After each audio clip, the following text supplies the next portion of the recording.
আরজিকর কাণ্ড নিয়ে এবার বিস্ফোরক দাবি সিবিআই এর।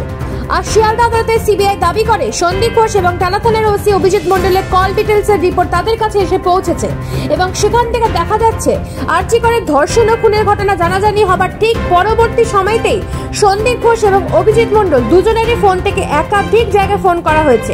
এমনকি সন্দীপ ঘোষ এবং অভিজিতের মধ্যে ঘটনার পর থেকে একাধিকবার কথা হয়েছে।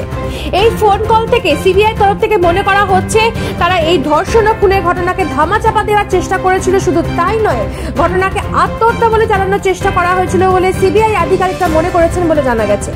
প্রথম থেকে যে দাবি করা হচ্ছিল প্রমাণ লোপাটের চেষ্টা, ঘটনাকে অন্যদিকে মোড় দেওয়ানোর চেষ্টা, এই সব কিছু সিবিআই মাথায় রেখে নতুন করে আবারও জিজ্ঞাসাবাদের জন্য সন্দীপ ঘোষ ও অভিজিৎ মণ্ডলকে জেল হেফাজতে নেবার আর্জি জানিয়ে আদালতের কাছে আবেদন জানিয়েছে সিবিআই।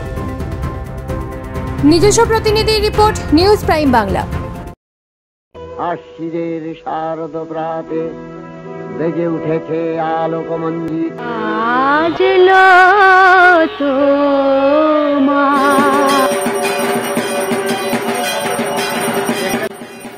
বাংলার শ্রেষ্ঠ শারদ উৎসবে নিউজ প্রাইম বাংলার পক্ষ থেকে আপনাকে জানাই শুভ শারদীয়ার প্রীতি শুভেচ্ছা ও আন্তরিক অভিনন্দন। বাংলা ও বাঙালির সব খবর সবার আগে জানতে লাইক, ফলো, সাবস্ক্রাইব করুন নিউজ প্রাইম বাংলা।